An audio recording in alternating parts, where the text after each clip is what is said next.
अस्सलाम वालेकुम नाज़रीन। चलेंगे स्वीडन। अब्दुल कयूम साहब हमारे साथ है। अस्सलाम वालेकुम सर। जी वालेकुम सलाम जी मुबारक साहब। सर एक बहुत बड़ा इस वक्त जो प्रॉब्लम बन गया है कि किसी कानून के तहत भी आप किसी को इमरान खान की मुलाकात से नहीं रोक सकते। उसकी बहनों को रोक दिया गया है। अब बहनों से क्या खतरा है जी सिक्योरिटी का, और फिर उसके वकला जो है वो नहीं मिल सकते। क्या अंदर खिचड़ी पक रही है आपके ख्याल में? देखें ये शुरू ही से मुबारक साहब, ये 2 साल से जो कुछ हो रहा है सिर्फ एक पार्टी के खिलाफ, ये उसी का नतीजा है कि इमरान को नहीं आने देना। इमरान आ गया तो पाकिस्तान में इनकलाब आएगा, हम्म। लोगों की जिंदगियां बदलेगी और तमाम माफियाज जो 75 साल से इस मुल्क को खा रहे हैं, वो माफियाज की हुकूमत खत्म हो जाएगी। तो यही एक एक जो असल में जो इसका सेंटर है वो यही है कि पाकिस्तानी कौम को गुलाम बना के रखो और इस मुल्क को लूटते रहो। हम्म। पाकिस्तान के पास तो 1 रुपया भी नहीं है ना, ये तो उधार है। जो भी आपके पास 5-10 बिलियन वो सब उधार है। तो ये इनकी मंतक यही है और इसमें मैं 100% कह सकता हूँ कि चीफ ऑफ आर्मी स्टाफ अपनी कुर्सी बचाने के लिए सब कुछ कर रहा है। चीफ जस्टिस कुर्सी बचाने के लिए कोशिश कर रहा है और इलेक्शन कमिश्नर पाकिस्तान का गद्दार नंबर 1 है। ये 3 बंदे हमने पहले ही पॉइंट आउट किए हुए हैं कि ये पाकिस्तान को नहीं चलने दे रहे। सर इसमें जो सबसे बड़ा प्रॉब्लम है कि इमरान खान को जो हमारे जराए वो ये है कि इन्होंने छोड़ना कोई नहीं। अब उसके साथ जो सलूक जेल में किया जा रहा है वो भी कुछ दिनों के बाद आपको पता चल जाएगा। आप समझते हैं कि किसी ऐसे काम में ये पड़ने वाले हैं कि इमरान खान को कत्ल कर दें? मुमकिन है, ये आपकी बात के अंदर वजन है कि जहर के जरिए आपको पता है ये जहर देते हैं। ये जो मुस्लिम नून वाले ऐसा जहर देते हैं कि बंदा उस वक्त नहीं मरता, ये कुछ 6 महीने बाद साल बाद मरता है, जाके हार्ट अटैक होते हैं। तो ये कुछ भी कर सकते हैं। इमरान को ना आने की वजह, उसकी हुकूमत गिराने की वजह और 2 साल उनको जलील तर करने की वजह, उसको गोलियां मरवाने की वजह, उसको जेल में डालने की वजह एक ही है।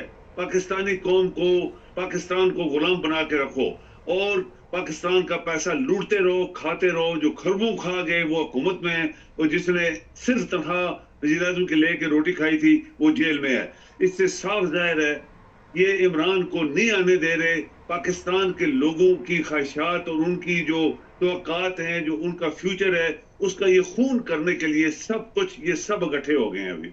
सर कौन सी रुकावट इस वक्त इनके लिए मुश्किल पैदा कर रही है? मेरे ख्याल में तो ये टेस्ट कर रही है अवाम को कि उसका रद्द-ए-अमल क्या है। अभी जो इतला मिली है कि पीटीआई के हजारों लोगों को रास्ते से हटाने के लिए शायद बांग्लादेश मॉडल बनाया जाए।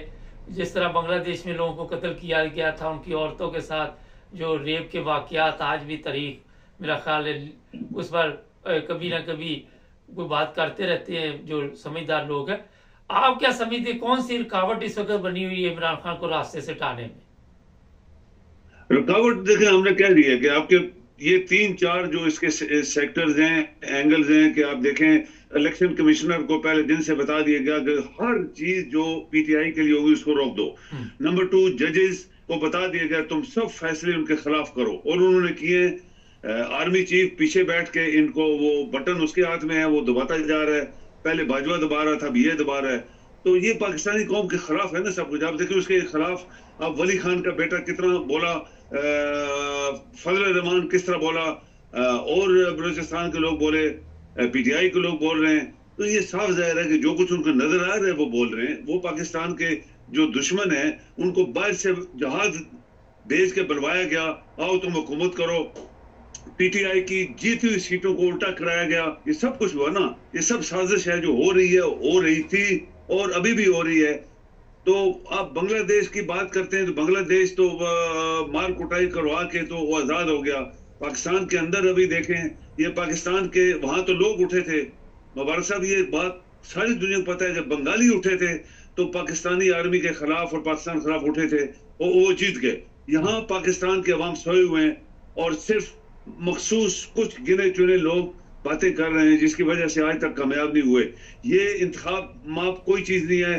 पाकिस्तान में इनकलाब अभी आएगा, ये आप याद रखें। ये जो आग लगी हुई है सब लोगों के दिलों के अंदर, एक इनकलाब आएगा, जरूर आएगा।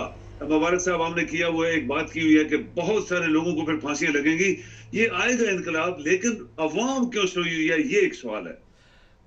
ये सवाल इसका मैं जवाब दे देता हूँ कि तशद्दुद, उन पर मार कुटाई, उन पर झूठे केस, उनको खींचना, उन औरतों को नंगा करना, उनकी वीडियो बनाना, उनके ऊपर पुलिस वालों को छोड़ देना, जेल के अंदर क्या हो रहा है, कितना रेप हो रहा है, अभी आपको मेरा ख्याल नहीं पता, लेकिन चंद दिन बाद या चंद महीने बाद या चंद साल बाद आपको पता चलेगा।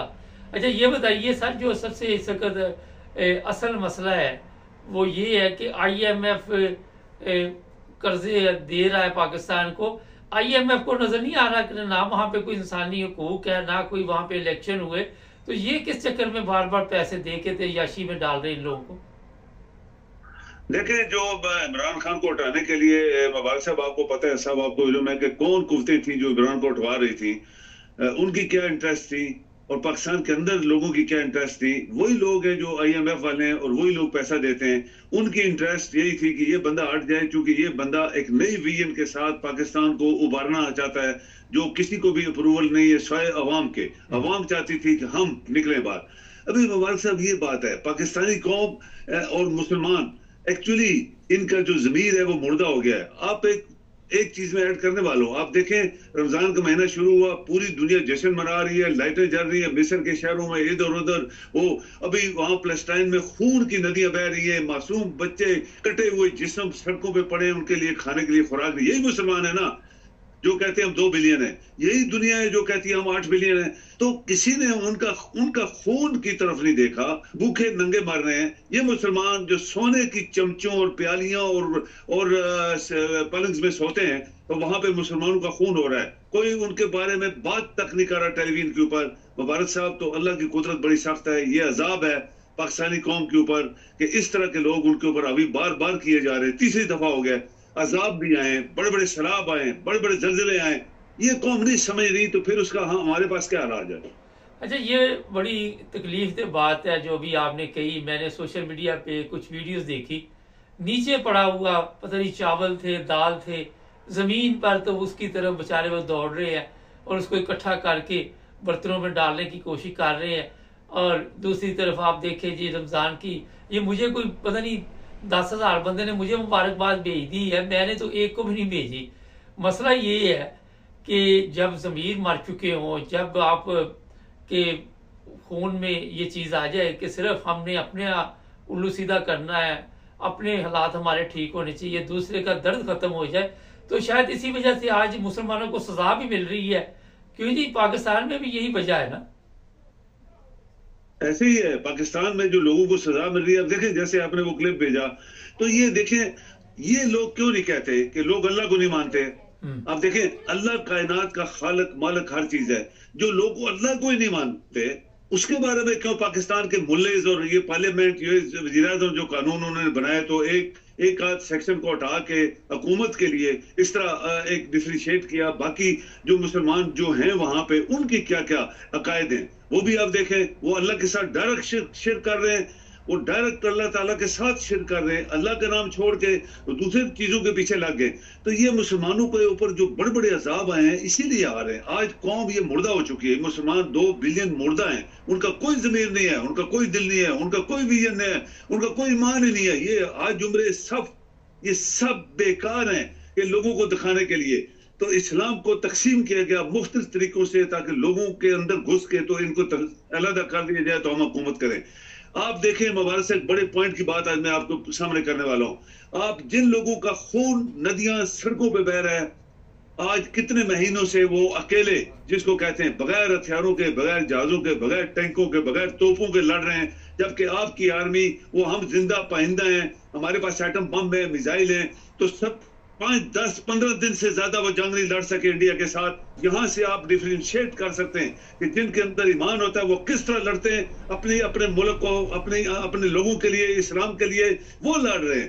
हम तो आरामखोर लोग हैं, हम मुल्क को, अवाम को लूट रहे हैं, खा रहे हैं, चोर कर रहे हैं, पाकिस्तान कंगाल कर दिया है। और जब जंग की $बिलियन खाने वाले जब जंग की टर्न आई तो 15 दिन से ज्यादा ये लड़ नहीं सके।